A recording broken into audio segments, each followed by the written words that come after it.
Le pôle Nord, le sommet de la Terre. Un de ces endroits où le blizzard souffle si fort qu'il semble impossible de survivre.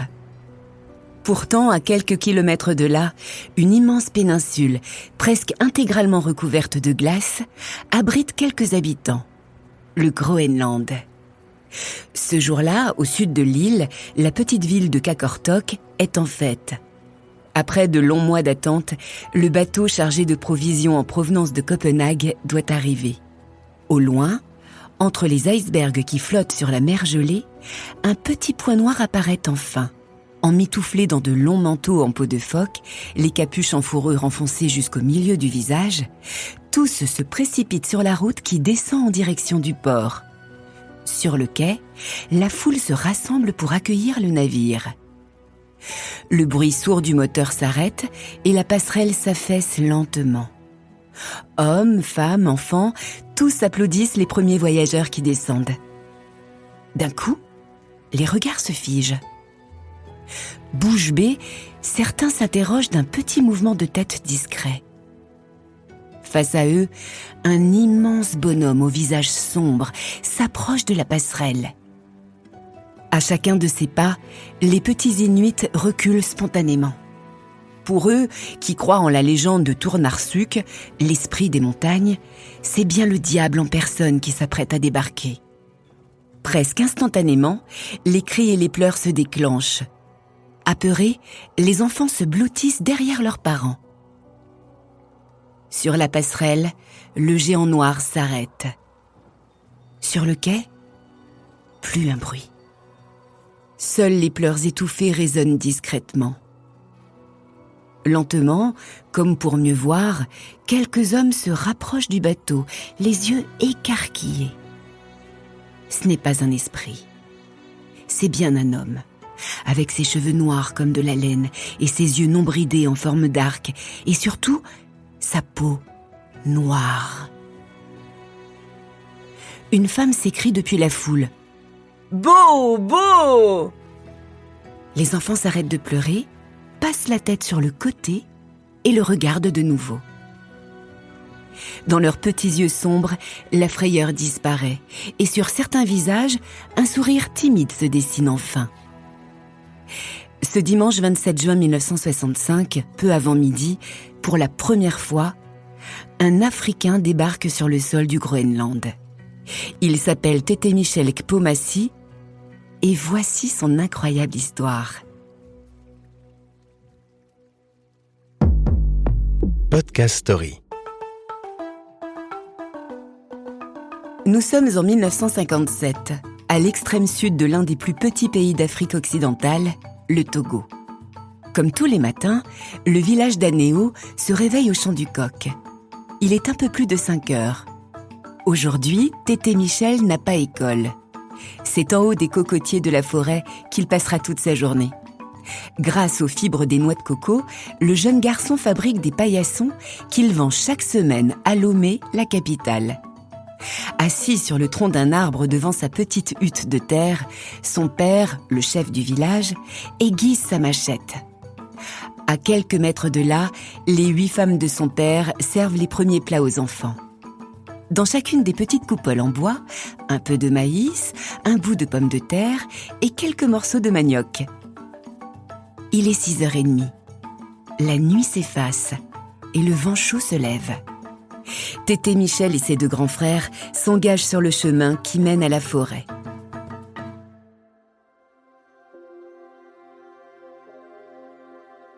Au pied d'un arbre, l'adolescent accroche fermement ses 2 mains autour du tronc, place ses 2 pieds en éventail de chaque côté et en quelques secondes à peine remonte la dizaine de mètres qui le séparent du sommet. Les branches sont énormes. Lentement, il s'infiltre entre les feuilles quand d'un seul coup, son regard se fige.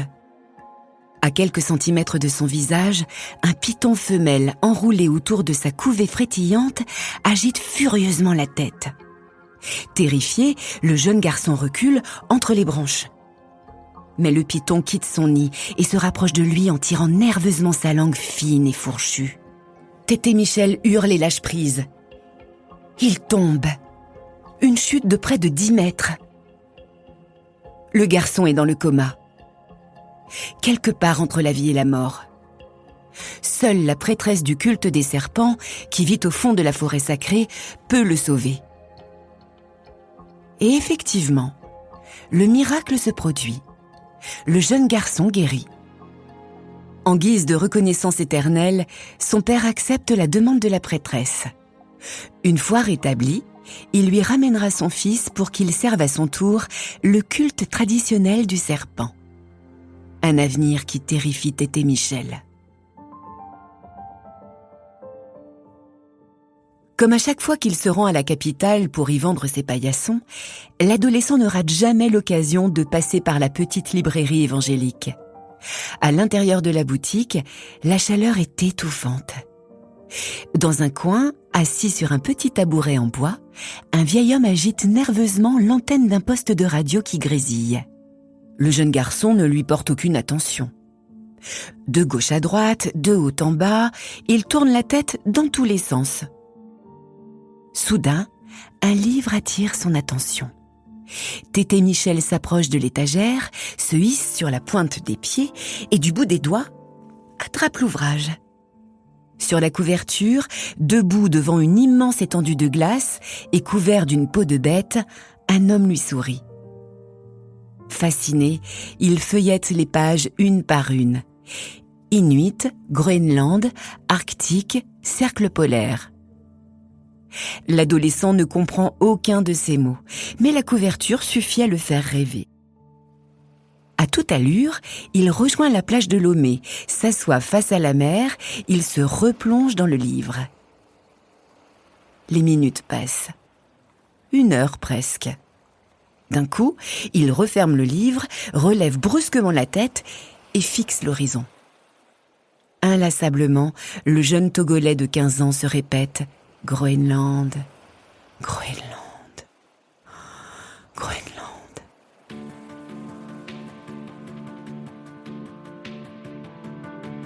Ce soir-là, le village dort profondément. Lentement, l'adolescent se redresse, s'assoit sur le rebord de sa natte et regarde le sol de la cour légèrement éclairé par la lune. Discrètement, il attrape ses sandales, range en boule quelques affaires dans son pagne et se lève. Il traverse le village et s'engage sur la grande route qui mène à la capitale. Mon voyage s'arrêtera au Groenland. Là-bas, il fait si froid qu'il n'y a pas d'arbres et pas de forêt sacrée où vivent les serpents. Et puis pas de père non plus pour décider de mon avenir.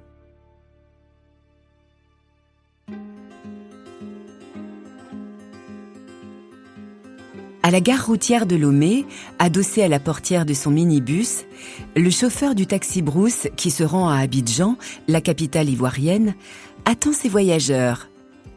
L'adolescent s'approche et l'aborde poliment.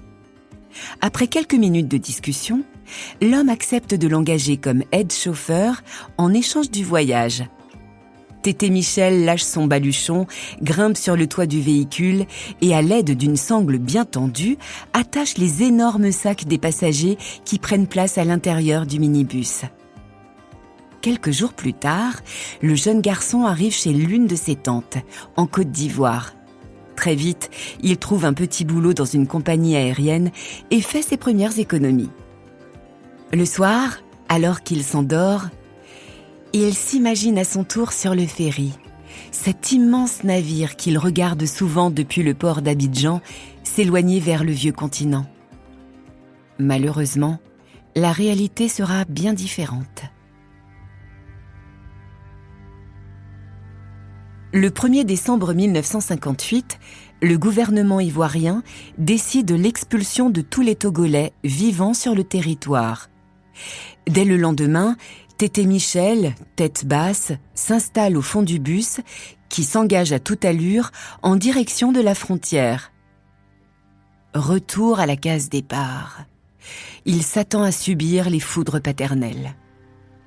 Mais à son arrivée au village, surprise!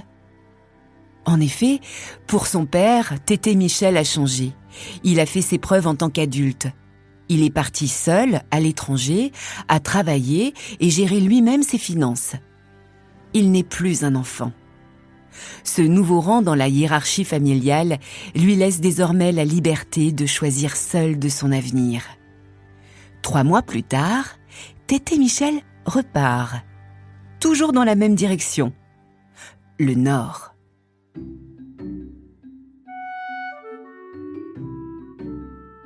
Du Ghana à la Côte d'Ivoire, du Sénégal à la Mauritanie, pendant 6 longues années, le jeune Togolais traverse l'Afrique occidentale. Et partout, il se débrouille sans réelle difficulté. Tété Michel effectue toutes sortes de métiers, il sera même traducteur dans une ambassade et dactylo pour une compagnie aérienne. Il gagne son ticket pour la prochaine gare routière. Et il avance. Jusqu'au grand jour. Ce jeudi 2 mai 1963, sur la petite horloge qui surplombe le parvis qui mène au port de Dakar, les 2 aiguilles sonnent midi. Sur le quai, une foule immense s'amasse le long du cargo qui s'apprête à larguer les amarres. Pendant que les dockers tirent les marchandises à l'intérieur du bateau, les familles s'enlacent et se saluent. Parmi eux, le jeune Togolais de 22 ans, son ticket pour l'Europe entre les mains.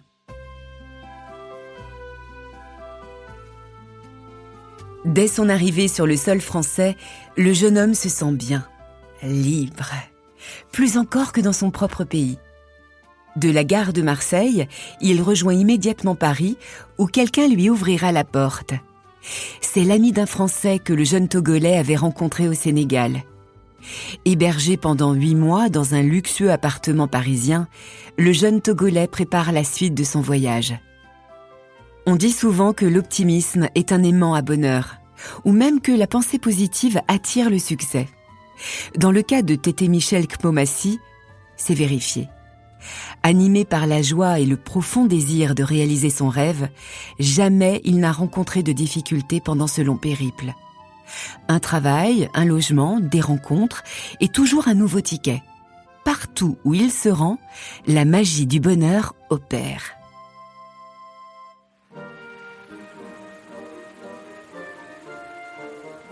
Au début de l'année 1964, il débarque en Allemagne. Debout, sous le porche de la gare de Beaune, le Togolais regarde la pluie tomber à grosses gouttes. Seul, et avec juste assez d'argent pour se loger les premiers jours, il doit vite trouver un boulot, n'importe lequel. Oui, mais comment ? À ses côtés, 2 femmes ont bien des difficultés à porter leur sac de course. Tété Michel lâche aussitôt sa valise, attrape les sacs et les porte jusqu'au taxi sous une pluie battante. Les 2 Allemandes, surprises par sa gentillesse, l'invitent à embarquer dans le véhicule. Pour le remercier, elles le déposeront où il veut. Oui, mais où ? Ça, le jeune Togolais n'en a pas la moindre idée. Et le voilà aussitôt invité chez elle, dans leur grande maison de la banlieue de Beaune, où pendant 1 an, Tété Michel est gracieusement hébergé. Avec les quelques économies qu'il récolte en travaillant dans la fabrique de boissons gazeuses de la ville, le jeune homme peut désormais poursuivre son périple vers le nord.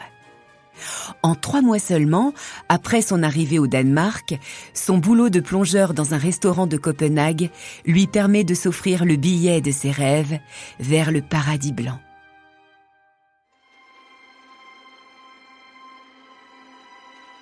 Cet après-midi-là, le bateau quitte le port par un temps brumeux et triste. Sur le quai, un petit groupe de 10 personnes, chaudement vêtues, agite la main en signe d'adieu. Bientôt, Copenhague disparaît définitivement et le vent glacial du Grand Nord vient brûler le visage de Tété Michel. Debout sur le pont du navire, les yeux rivés sur l'immense désert de glace qui apparaît devant lui, le Togolais de 24 ans se refait le film de sa vie. La petite case de son village, sa famille, le serpent, ce livre. Durant 8 jours, dans le froid polaire, le bateau navigue entre les immenses montagnes de glace qui surgissent de la mer gelée. Et plus le cargo avance, plus la lumière du jour tarde à disparaître. Ici, dans le cercle polaire arctique, les jours sans fin commencent. C'est l'été. Au plus fort de la nuit, le soleil éblouit encore. Et toujours les sommets des fjords glacés qui baignent dans une palette surréaliste de rose, de lilas, de jaune et de rouge. Le 27 juin 1965, face à la foule venue accueillir le navire chargé de provisions, Tété-Michel Kpomassi débarque sur le sol du Groenland. Très vite, les enfants s'approchent et du bout des doigts, le touchent et le caressent. Sa peau noire ne déteint pas sur leurs petites mains potelées. Au contraire, elle est douce et lisse. Rassuré, il l'attrape par le bras et le tire en direction du village. Parti pour découvrir, le Togolais devient à son tour une découverte. Et aussitôt, c'est la ville tout entière qui se dispute pour l'héberger. Les semaines, les mois passent, il observe tout. Il apprend la culture, la langue et les coutumes locales pour très vite se fondre dans la masse et devenir à son tour un véritable Esquimau. Comme eux, il se nourrit de peau de baleine et d'intestins de phoque, s'habille d'un pantalon en peau de chien, devenant même spécialiste dans le dépeçage du poisson et du phoque. Les nageoires d'abord, la chair ensuite, les viscères enfin.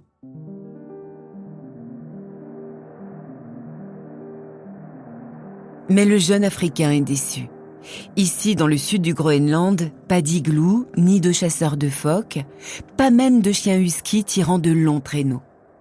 Les journées y sont même terriblement ennuyeuses. À croire que la ville entière s'est entassée ici uniquement pour se tenir au chaud.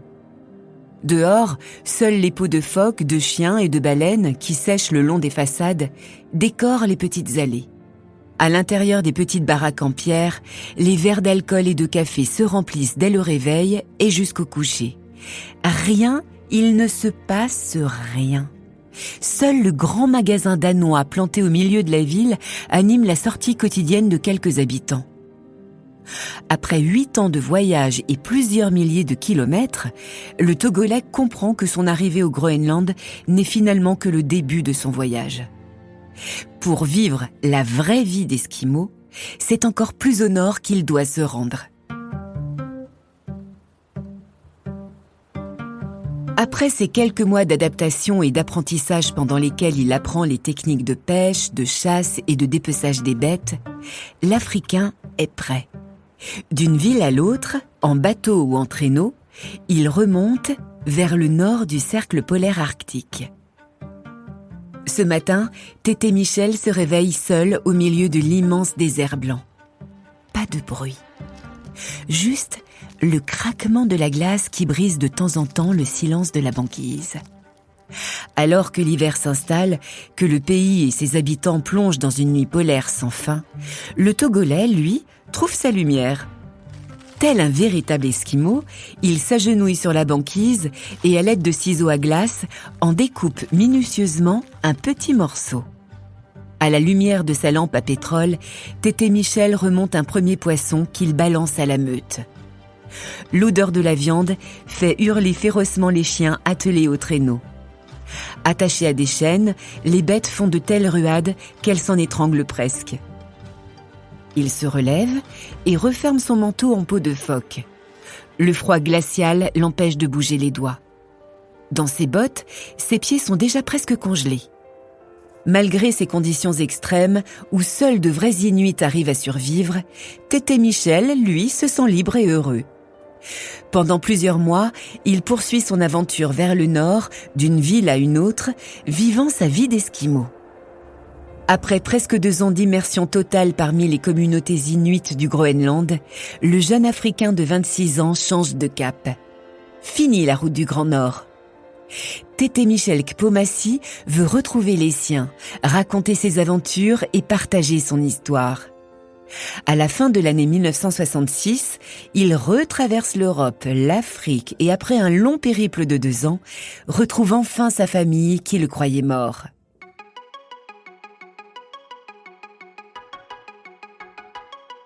Et puis très vite, il repart sur les routes du monde.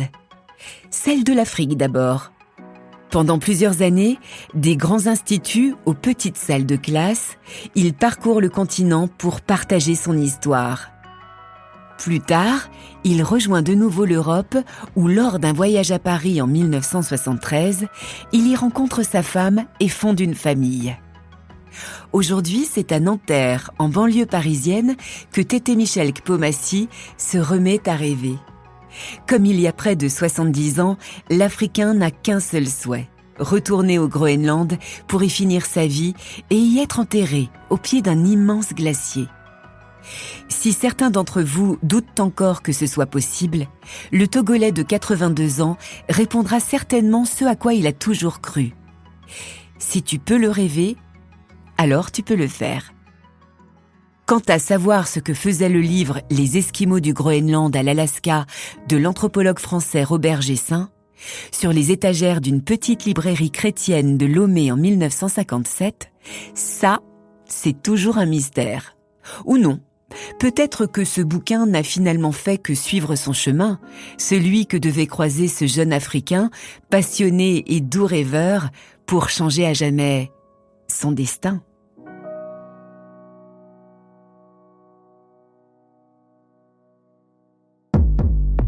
Podcast Story. On a tous une histoire à écouter. Ne manquez aucun épisode de Podcast Story. Abonnez-vous et mettez 5 étoiles sur Podcast Addict, Amazon Music ou Spotify.